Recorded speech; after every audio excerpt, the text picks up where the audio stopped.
ಕರಾವಳಿ trailer release ಆಗಿದ್ದರಿಂದಾನೇ ಈ movie ತುಂಬ ಡಿಸ್ಕಷನ್ ಕ್ರಿಯೇಟ್ ಮಾಡಿತು. Controversies, expectations, hype, finally movie ಥಿಯೇಟ್ರಿಗಂತೂ ಬಂತು. ಹಾಗಾದರೆ ಈ ಸಿನಿಮಾ ನಿಜವಾಗ್ಲೂ ವರ್ತ್ ಇದೆಯಾ?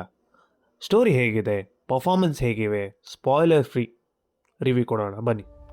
ತಲೆಯಲ್ಲಿ ಅನಿಸಿದ್ದು ಮನ್ಸಿಗೆ ಬಂದಿದ್ದು ಮಾತಾಡೋ ಮಾತು ನಂಗನ್ಸಿದ್ದು. ಚಾನಲ್ನ ಸಬ್ಸ್ಕ್ರೈಬ್ ಮಾಡಿ, ಸಪೋರ್ಟ್ ಮಾಡಿ. ಫಸ್ಟ್ ಆಫ್ ಆಲ್ ಸ್ಟೋರಿ ಬಗ್ಗೆ ಹೇಳಬೇಕಂದ್ರೆ ಇದು ರೆಗ್ಯುಲರ್ ಕಮರ್ಷಿಯಲ್ ಸಿನಿಮಾ ಅಲ್ಲ. ಕರಾವಳಿ ಕಲ್ಚರ್, ದೈವಾರಾಧನೆ, ಯಕ್ಷಗಾನ, ಕಂಬಳ ಮತ್ತು ಅಲ್ಲಿನ ಟ್ರೆಡಿಷನ್ಸ್ನ ತುಂಬ ಚೆನ್ನಾಗಿ ತೋರಿಸಿದ್ದಾರೆ. ಸಿನಿಮಾ ಸ್ಟಾರ್ಟ್ ಆಗೋದು ಸಿಂಪಲ್ ಇನ್ಸಿಡೆಂಟಿಂದ. ಹೀರೋ ಧನಂಜಯ ಅಂದರೆ ಪ್ರಜ್ವಲ್ ದೇವರಾಜ್ ಭೂಮಿ ಅನ್ನೋ ಹಸುವನ್ನ ಹುಡ್ಕೋಕೆ ಹೊಡ್ತಾರೆ. ಆದರೆ ಆ ಜರ್ನಿಯಲ್ಲಿ ಒಂದೊಂದು ಕ್ಯಾರೆಕ್ಟರ್ ಇಂಟ್ರೊಡ್ಯೂಸ್ ಆಗುತ್ತೆ.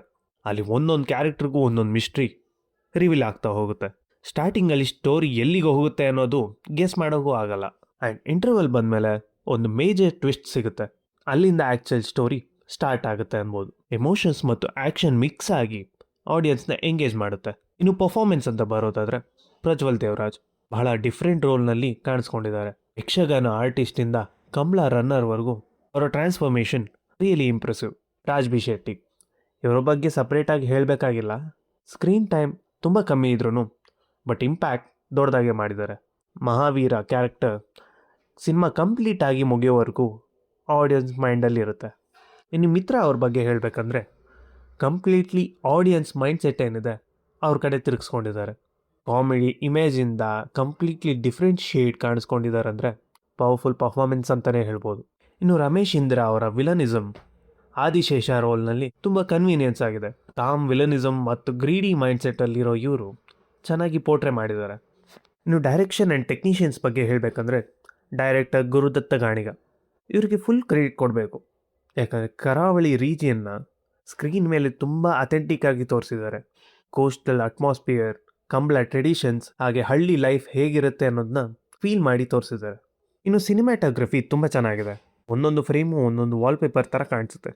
ಎಸ್ಪೆಷಲಿ ಆ ಕಂಬಳ ಸೀಕ್ವೆನ್ಸ್, ನೈಟ್ ವಿಜುವಲ್ಸ್ ಮತ್ತು ಎಮೋಷನಲ್ ಸೀನ್ಸಲ್ಲಿ ವಿಜುವಲಿ ಸೂಪರ್ವ್ ಆಗಿದೆ. ಇನ್ನು ಮ್ಯೂಸಿಕ್ ಅಂತ ಬಂದರೆ ಸಚಿನ್ ಬಸ್ರೂರವರು BGM ಸಿನಿಮಾಗೆ ನೆಕ್ಸ್ಟ್ ಲೆವೆಲ್ ಇಲಿವೇಶನ್ ಕೊಡುತ್ತೆ. ಆ್ಯಂಡ್ ಎಮೋಷ್ನಲ್ ಸೀನ್ಸಲ್ಲಿ ಎಮೋಷನ್ ಕೂಡ ಇನ್ಕ್ರೀಸ್ ಮಾಡುತ್ತೆ. ಸಸ್ಪೆನ್ಸ್ ಸೀನ್ಸಲ್ಲಂತೂ ಆ್ಯಕ್ಚುಲಿ ಗೂಸ್ ಬಂಪ್ಸ್ ಬರೋ ಥರನೇ ಕಾಣಿಸುತ್ತೆ. ಸಾಂಗ್ಸ್ ಕೂಡ ಫ್ಲೋಗೆ ಸೂಟ್ ಆಗ್ತವೆ.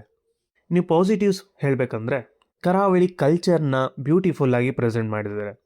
ಆ್ಯಂಡ್ ಪರ್ಫಾರ್ಮೆನ್ಸ್ ಎಲ್ಲರದು ಸ್ಟ್ರಾಂಗ್ ಆಗಿದೆ. ರಾಜ್ ಬಿ ಶೆಟ್ಟಿ ಮತ್ತು ಮಿತ್ರ ಕ್ಯಾರೆಕ್ಟರ್ಸ್ ಹೈಲೈಟ್ ಅಂತಲೇ ಹೇಳ್ಬೋದು. Cinematography and BGM top notch.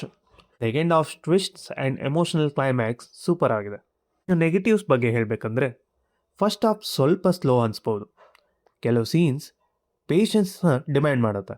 Mass commercial ಎಂಟರ್ಟೈನ್ನ expect ಮಾಡಿದರೆ ಸ್ವಲ್ಪ ಡಿಫ್ರೆಂಟ್ ಫೀಲ್ ಅನಿಸ್ಬೋದು. ಓವರಾಲ್ ಅಲ್ಲ, ನಂಗೆ ಅನಿಸಿದ್ದು ಹೇಳೋದಾದರೆ ಕರಾವಳಿ ಒಂದು content based cinema. Culture, emotion, suspense ಮತ್ತು ಸ್ಟ್ರಾಂಗ್ ಪರ್ಫಾರ್ಮೆನ್ಸ್ ಹೊಂದಿರುವ ಈ ಸಿನಿಮಾ ಒಂದು ಕಮರ್ಷಿಯಲ್ ಮಾಸ್ ಅಂತಲೇ ಹೇಳ್ಬೋದು. ಇನ್ನು ನೀವು ಈ ಮೂವಿ ನೋಡಿದರೆ ನಿಮ್ಗೆ ಅನಿಸಿದ ಪ್ರಕಾರ ಹೇಗೆ ಅನಿಸ್ತು ಅನ್ನೋದನ್ನ ನನ್ನ ಜೊತೆ ಶೇರ್ ಮಾಡಿ.